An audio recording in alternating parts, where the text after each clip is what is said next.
Hey everybody, welcome to Kimmel's Irish Pub. Another movie review. Tonight's The Post. Whether you're watching this for the first time or you're watching this because of it's the Oscar specials. I'm trying to review all of the movies that are nominated for Best Picture. The Post is one of them. And The Post stars Meryl Streep and Tom Hanks. They both have Oscars. I'm 99.9% sure. I know she does. I'm pretty sure Tom Hanks does too. I'm sure he does. That'd be ridiculous that he doesn't. The Rotten Tomatoes, 88% from the critics, 73% from the audience. IMDb at 7.4, and essentially it's about the first ever female publisher of a major newspaper. The Washington Post is trying to compete with the New York Times. Evidently, they're trying to uncover some cover-up from the government that spans multiple presidents or something like that. So there's some secrets being exposed, and the Washington Post is trying to get involved in doing that. That's what I could tell from the synopsis. You know, the best way for me to tell you what's going on in this movie is to watch the movie and catch you up. So that's what I'm about to do. Sit back, relax, and I'll let you know what it's all about in a couple minutes. Alright, stick around. Thanks. Hey everybody. Time for a quick check-in. We're watching The Post. It's the 58-minute and 3-second mark, so we're just over halfway through it. And it's a good movie. It's a little intricate, so I'm going to try my best to try and summarize what I've learned so far. So, Meryl Streep, she owns the Washington Post at this point. It was handed down from her grandfather, actually to her husband, I believe, or maybe to her father, then to her husband.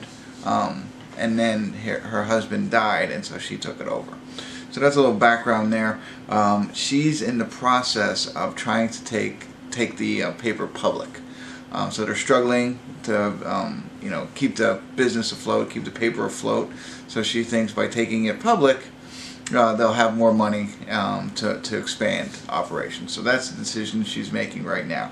In the midst of this, Tom Hanks is her chief editor.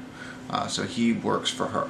But in the midst of all this, her trying to go public to save the paper, there's documents that were stolen out of the Pentagon, I believe, that illustrates everything that's going on in the Vietnam War, and basically that's the cover-up. So essentially what I've learned, what I believe is happening, is that the presidents, past presidents all the way up to the current presidents, have been lying to the public and violating the Geneva Code, again, stuff I don't really know that much about, but anyway, they're basically, the bottom line is that they knew they were going to lose the Vietnam War. However, they continued to send troops over because they were afraid that they were going to, they didn't want the public embarrassment of losing. So they continued to send troops over. So that's what I kind of get, and that's what they're covering up. They keep saying like the war was positive outcome was in the future, but they knew that they were going to lose. And so that was all a cover-up, and somebody stole that out of the Pentagon and released the notes to the New York Times, who is the competitor of the Washington Post. And the New York Times has now released all of these notes, so they got the jump on everybody else and started releasing it. And so meanwhile, the Washington Post kind of left without a story, but then the documents were then delivered to them as well. So they actually ended up getting the documents. And the New York Times, Nixon is president, and he slaps an injunction on the New York Times prohibiting them from publishing again. So they did like one part, I think it was supposed to be a 3-part series of releasing all this information, but after the first one, he shut them down. Now the Washington Post has the same information, and they have the opportunity to go ahead and release it, but of course, there's going to be consequences. Meanwhile, everybody's looking for the source. How did this information get out? And things like that. So, very interesting. I'm not well versed in the history of this. I know what the Vietnam War is. I know what the newspapers are and stuff like that. But I wasn't aware of all this. So, I'm going to continue to watch it a little bit. But I wanted to catch up on what the real synopsis is. And take it from here. We'll see what happens. But I'll check in. Maybe either at the credits or beforehand. Who knows? You'll stick around and you'll wait. Thanks. I'll be back in a bit. Hey everybody. we're at the credits of the Post. And not much more I can tell you without ruining a spoiler. I mean, I'm sure those of you who are history buffs would already know what kind of happens. But so essentially, Meryl Streep and Tom Hanks, publisher and editor of the Washington Post, have this opportunity to publish the Pentagon Papers, which is basically papers that are outlining a huge cover-up from the United States government about the Vietnam War and how they knew that they were going to lose the war, and they continued to send soldiers over and things like that. So these papers were leaked. New York Times, as we know, published the first series of them, and then the Washington Post got the second series. Meanwhile, Meryl Streep is trying to get the paper to go public on the American Stock Exchange. So all that lies into her decision on whether they should post these things or not, because they'll probably lose the banks that are looking to fund them going public, and there are also possible legal issues of anything they do when posting these top secret documents. So that's all in there, and it's a battle back and forth by multiple parties on who should do what, and and that's what the whole movie's about. And it comes down to the end on it's her decision on what they should and should not do, and the outcomes of their decision. That's essentially what this movie is based on. So an hour and 56 minutes, but wasn't too long.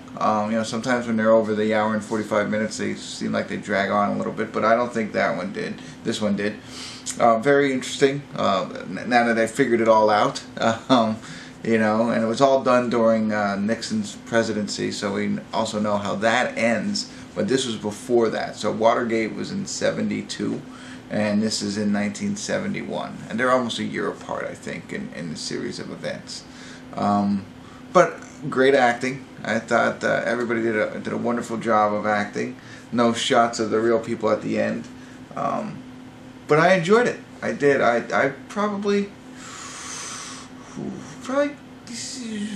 I guess, in a story.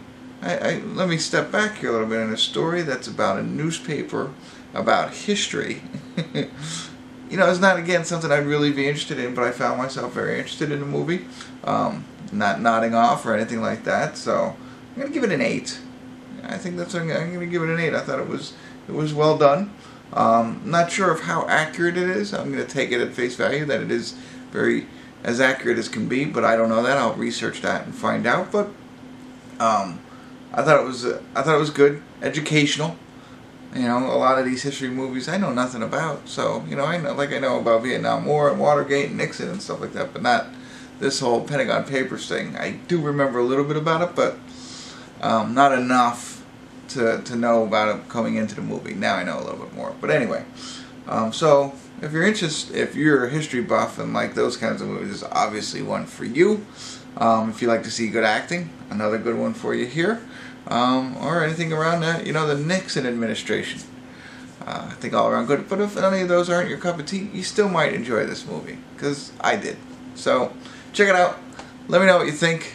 I'd love to hear from you. But that's another review for the Oscar series. Who's going to take it home? I don't know. Stay tuned. Keep watching. We'll find out. Alright, thanks for tuning in. Kimmel's Irish Pub.